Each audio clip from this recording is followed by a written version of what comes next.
गरीब चूड़ी वाली के घर आया नया कंबल और हीटर। चूड़ियाँ ले लो, कांच की रंग बिरंगी हरी नीली चूड़ियाँ ले लो। और ये अनुजा, आज भी वही पुरानी कांच की चूड़ियाँ लेकर आई हो क्या?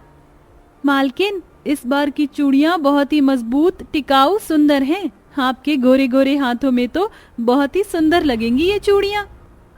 चल दिखा चूड़ियाँ। अनुजा दोनों को अपनी कांच की रंग बिरंगी चूड़ियाँ दिखाती है। अरे ये तो वही पुरानी कांच की कच्ची चूड़ियाँ हैं जो हाथ में डालते ही टूट जाती हैं। हमें नहीं चाहिए ये चूड़ियाँ। हाँ, ये तो बहुत ही कच्ची चूड़ियाँ हैं। पिछली बार हमने लिए थे तो एक ही बार के पहनने में टूट गई थी सारी। ये ले अनुजा अपनी चूड़ियाँ। तुझसे कमजोर चूड़ियाँ लेने से तो अच्छा है हम शहर जाकर अच्छी मजबूत चूड़ियाँ लेकर आएंगे। दोनों चूड़ियाँ खरीदे बिना ही वहां से चली जाती हैं। इस गांव में तो मुझसे कोई चूड़ियाँ खरीद ही नहीं रहा। अब मैं घर के लिए हीटर और सबके लिए कंबल कैसे लाऊंगी? मोनपुर गांव में इस बार कड़ाके की ठंड पड़ रही थी। इस ठंड से बचने के लिए अनुजा के पास न स्वेटर था न कोई शॉल थी। वो फटी साड़ी पहने ही सारा दिन गांव में इस उम्मीद से घूमने लगी कि आज उसकी चूड़ियां बिक जाएं। पर शाम तक उसकी सारी उम्मीदें धरी की धरी रह गईं। गांव में कोई भी उससे चूड़ी नहीं खरीदता। अपने साथ निराशा लेकर अनुजा उसी गांव में अपने छोटे से मिट्टी के बने घर में आती है। अंदर उसका बीमार पति रोहन, 8 साल की बेटी जानवी, नंद पायल और बूढ़ी बीमार सास मेनका चारपाई पर पड़ी फटी चादर ओढ़े ठंड में कांप रही थी। अनुजा, चूड़ियां बिकी? पता नहीं, ये कैसी कठिन परीक्षा का समय है हमारा। क्यों हमारा हंसता खेलता परिवार पलक झपकते ही बर्बाद हो गया। इतनी मेहनत से भाभी रोज रोज अपने हाथों से चूड़ियां बना रही हैं, फिर भी भाभी को कामयाबी नहीं मिल रही। थोड़े समय बाद अनुजा बासी रोटियां और दाल लेकर रसोई से बाहर आती है। माँ, आप कब लावेंगे मेरे लिए स्वेटर? इन फटे कपड़ों में मुझे बहुत ठंड लग रही है। घर में एक चादर थी, उसे भी आपने फाड़ कर 2 हिस्से करके एक हिस्सा पिताजी को दे दिया और एक हिस्सा दादी माँ को। हमें तो रात को ओढ़ने के लिए रजाई तक नहीं है। जानवी बिटिया, मैं अपने पुराने कपड़ों से तुझे एक मोटा कुर्ता बना देती हूँ जिसे पहनकर तुझे ठंड नहीं लगेगी। सामने खाना था पर किसी का मन खाने का नहीं था और उसकी वजह थी अनुजा के परिवार की गरीबी। सब एक दूसरे की हालत देखकर रोने लगते। तभी सब 2-2 निवाले खाना खाकर लेट जाते हैं। अनुजा और उसके परिवार वाले काफी गरीबी में अपना जीवन बिता रहे थे। उनके घर में ना अनाज था ना पैसा था। बस राशन की मिली दाल और गेहूं ही खाकर ये लोग काफी दिनों से अपना गुजारा कर रहे थे। अनुजा के घर में केवल एक फटी रजाई के सिवा ना कंबल थी ना कोई स्वेटर था। मेनका एक खतरनाक बीमारी से जूझ रही थी और रोहन के पैरों में पट्टियां बंधी थी। भाभी, अच्छी भली हमारी जिंदगी चल रही थी पर एक हादसे ने सब बर्बाद कर दिया। पायल, जैसे सुख के दिन बीत जाते हैं वैसे दुख के दिन भी बीत ही जाएंगे। इतनी ठंड में बिना चटाई रजाई की नींद ही नहीं आती। छोटा घर होने से घर में बाहर की ठंडी हवा बहुत ज्यादा आ रही थी, इसीलिए सब ठंड में बेतहाशा कांप रहे थे। आखिर अनुजा और उसके परिवार वालों की ऐसी हालत कैसे हुई? क्यों उनका जीवन इतना दर्दनाक कांटों से भरा पड़ा है? तो ये सारी बात जानने के लिए हम चलते हैं इस कहानी के पिछले मोड़ पर। सवेरे का समय। रोहन मोनपुर गांव में अपने छोटे से घर में अपनी बेटी जानवी, बूढ़ी बीमार माँ मेनका, पत्नी बहन अनुजा पायल के साथ बैठा चाय पी रहा था। पायल, माँ को दवाई दी कि नहीं? हाँ भाई, दे दिया। वो माँ की दवाई खत्म होने को आई है भाई। अच्छा ठीक है, मैं कुछ दिन बाद ले आऊंगा माँ की दवाइयाँ। जी सुनिए, सर्दी आने वाली है, आप एक नया कंबल और सबके लिए एक एक स्वेटर ले आइए ना। अनुजा, 10 दिन बाद मुझे मजदूरी के पैसे मिलने वाले हैं, तब मैं ले आऊंगा। अच्छा, मैं चलता हूँ। रोहन घर से चला जाता है। रोहन उसी गांव में मिस्त्री का काम करता था। वो ऊंची ऊंची इमारतें बनाता था। जैसे तैसे रोहन और उसके परिवार का जीवन बड़े मजे से कट रहा था। पर एक दिन अचानक उनके हंसते खेलते परिवार को किसी की नजर लग गई। रात के 11 बजे रोहन गांव में एक ऊंची इमारत पर काम कर रहा था। आज तो बहुत रात हो गई, फटाफट अपना काम खत्म करके घर जाता हूँ। कल मालिक पगार देंगे तो शहर जाकर कंबल स्वेटर भी लाने हैं।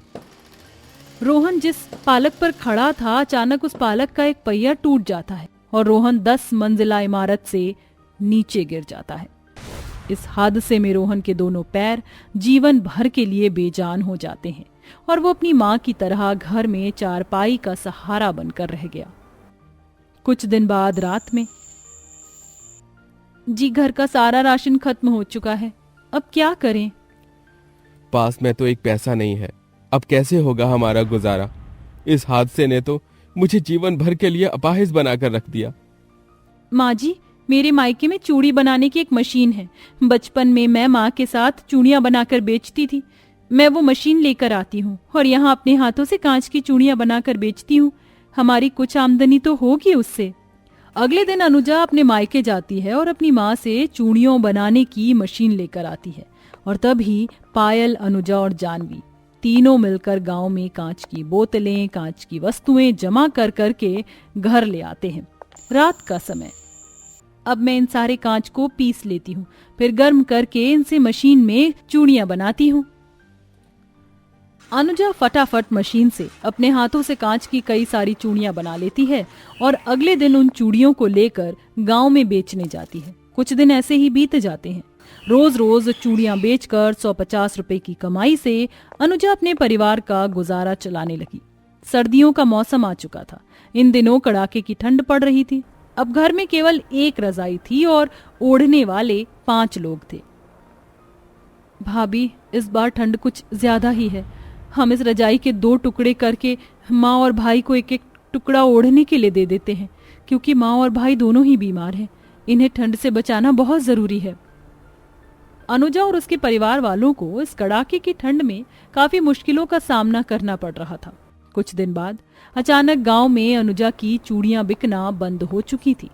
एक दिन सवेरे, भाभी, आप चूड़ियां नहीं बना रहे? नहीं पायल, मेरी बनाई चूड़ियां कोई नहीं खरीद रहा। सबको अच्छी वाली दुकान की ही चूड़ियां चाहिए। अब शहर से होलसेल भाव में चूड़ियां लाने के लिए हमारे पास तो पैसे ही नहीं है। अगर ऐसा है तो अनुजा, तुम माँ की और मेरी चारपाई बेच दो और उन पैसों से शहर से चूड़ियां लाकर बेचो। नहीं जी, आप और माँ जी इतनी ठंड में फर्श पर कैसे सो पाएंगे? हम सो जाएंगे बहू, कम से कम तेरा कारोबार तो चलने लगेगा। हाँ भाभी, माँ भाई ठीक कह रहे हैं। इस समय हमें अपनी कमाई के बारे में सोचना चाहिए। अपने परिवार की बात मानकर अनुजा अपने घर में रखी दोनों चारपाई बेच देती है और उन पैसों से शहर जाकर बढ़िया वाली नई चूड़ियां, कंगन, ब्राइडल दुल्हन सेट, ये सारी चूड़ियां सस्ते दाम में खरीद कर अपने घर आती है। रात का समय। अचानक ठंड की वजह से मेनका की तबीयत बहुत ज्यादा खराब हो जाती है। तभी पायल एक डॉक्टर को घर लेकर आती है। थोड़े समय बाद, अनुजा जी, मेनका जी की तबीयत ठंड की वजह से बिगड़ती जा रही है। आप तुरंत घर में एक रूम हीटर ले आइए, क्योंकि मेनका जी को गर्म माहौल में रहना बहुत जरूरी है, वरना इनकी जान भी जा सकती है। अब हम रूम हीटर कहाँ से लाएं? हमारे पास तो पैसे ही नहीं है। भाभी, हम कल से गांव में सारा दिन चूड़ियां बेचने जाएंगे और चूड़ियां बेचकर एक रूम हीटर ले आएंगे। अगले दिन सवेरे अनुजा एक टोकरी में चूड़ियां भरकर ठंड में कांपते हुए पायल के साथ घर से बाहर आती है। पायल, अगर ये चूड़ियां नहीं बिकी तो हम रूम हीटर कैसे लाएंगे? भाभी, आप दुखी मत होइए, देखना हमारी चूड़ियां जरूर बिकेंगी। तभी दोनों आगे बढ़ते हैं तो अचानक अनुजा का पैर एक बड़े से पत्थर पर पड़ते ही उसका पैर मुड़ जाता है और वो धड़ से चूड़ियों से भरा टोकरा लेकर नीचे गिर जाती है और नीचे गिरते ही सारी चूड़ियां फूटकर चकनाचूर हो जाती हैं। भाभी! अरे बाप रे! पायल अनुजा को उठाती है। तभी दोनों सामने अपनी चूड़ियां देखते हैं जो चकनाचूर हो चुकी थी। ये क्या हो गया? ये चूड़ियां कैसे टूट गई? हमारी आखिरी उम्मीद भी मिट्टी में मिलकर चकनाचूर हो गई। अपनी चूड़ियों को चकनाचूर होता देखकर अनुजा खूब रोने लगती है।